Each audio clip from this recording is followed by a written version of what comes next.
Dans mes souvenirs de la sortie de coup de tête, je me rappelais, ne me demandez pas pourquoi, que Lucien Denis avait été la doublure de Patrick Devers. Honnêtement, je pensais qu'il serait beaucoup plus difficile à retrouver. En 2 coups de fil, Lucien répondait avec enthousiasme à mon invitation. Bon, Lucien Denis, aussi incroyable que ça puisse paraître, il y a 20 ans, 25 ans, vous étiez la doublure de Patrick Devers. Vous pouvez nous raconter un petit peu comment vous avez été contacté, comment vous avez été choisi? Ouais, c'était dans les années 80, 78-80, où les footballeurs avaient à l'époque les cheveux très frisés.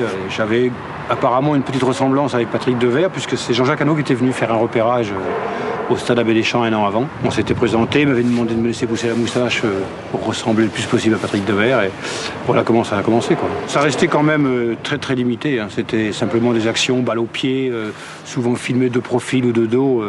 Pour effectivement doubler Patrick Devers, parce que malheureusement, autant il pouvait être gentil, autant il pouvait être maladroit au niveau du football. Donc ça lui a été impossible de faire 10 mètres avec le ballon. Et la seule fois où il est arrivé, il a marché sur le ballon, on a cru qu'il s'était cassé la jambe, quoi. Donc c'était quand même quelque chose de très particulier. Wow. Ça l'énervait?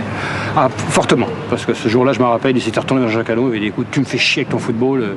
Il faut faire rapprochement avec un autre, moi j'arrête. Et il était rentré au vestiaire. Mais il s'adaptait un peu à tous les sports, mais pas à celui-là, quoi. C'était, j'ai rarement vu, moi, même dans la vie de tous les jours, quelqu'un être aussi mauvais au football, quoi. On va gagner parce qu'on est les plus forts. Quelle a été votre réaction quand vous avez vu le film?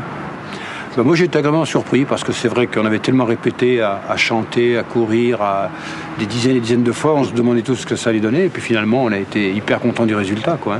Même si quelque part il y avait des choses dans lesquelles on ne reconnaissait pas parce que des prises de vue avaient été faites ici et ailleurs, donc c'était un peu troublant pour nous. On pensait que tout le film avait été fait à Auxerre. Mais le film par lui-même c'est un bon film, j'ai bien aimé. Ça donne pas une image forcément très reluisante du football et du milieu du foot, surtout du milieu du foot dans une petite ville de province. C'est pas quelque chose qui vous a un peu gratté, ça? Non, pas spécialement, parce que nous, on savait bien que c'était un peu une parodie de ce qu'est le milieu du football. Nous, on a bien sûr quelques travers qui ressortent, mais ça ne nous avait pas spécialement choqués. Non. On avait l'habitude, nous, d'avoir un club particulier déjà. Donc, Déjà à l'époque, Auxerre était un club particulier. Ouais, c'était un club très particulier qu'il l'est resté, de par sa gestion des hommes et du reste. Et voilà, quoi. Et je pense que Jean-Jacques Hano avait eu l'intelligence de bien cibler précisément le club, parce qu'il avait déjà perçu que c'était peut-être pas forcément comme ailleurs, quoi. La victoire au bout du pied. Paul Le Person, Jean Boulis, tous ces gens-là, Mario David, Patrick Floersheim, que j'ai revu quelques années d'ailleurs. C'était des gens très, très gentils et bon, des gens qui s'étaient vraiment mis à notre niveau et qui étaient extrêmement humbles.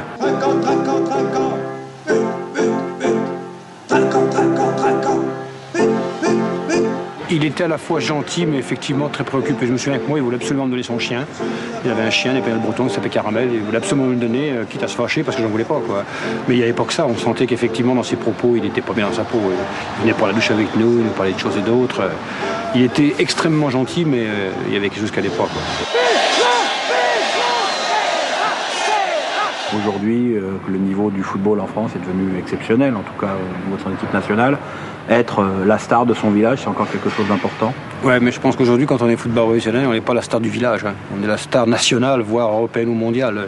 Je ne suis pas certain qu'au Japon, on ne connaisse pas aujourd'hui Djibril Cissé ou Yann Lachmer. Donc les données sont complètement différentes. Nous, à notre niveau, on était connus au niveau régional, mais dès qu'on dépassait l'hexagone, il n'y a pas photo, quoi. Maintenant, c'est devenu...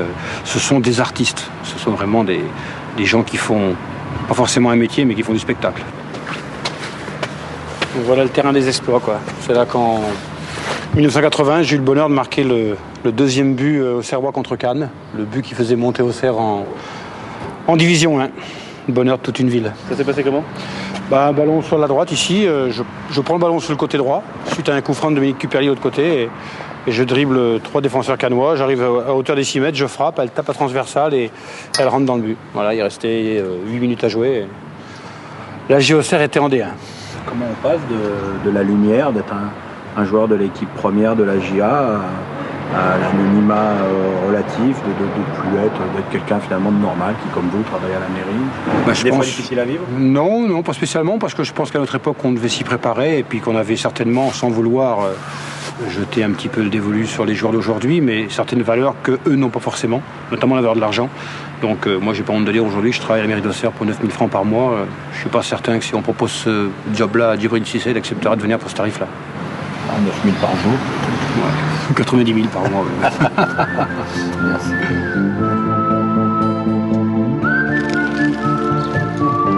Lucien nous avait gentiment apporté ses photos personnelles du tournage. Là, on a Serge Maisonnès qui a été l'âme du club longtemps. C'est celui qui a marqué le but en finale de la Coupe de France. Sur cette photo, on s'aperçoit que Guiraud a beaucoup grossi quand même. Il est allé chez le coiffeur 2 jours avant notre interview. Et, visiblement, sa femme n'avait pas du tout apprécié cette nouvelle coupe. Peut-être parce qu'il ressemblait moins à Patrick Devers.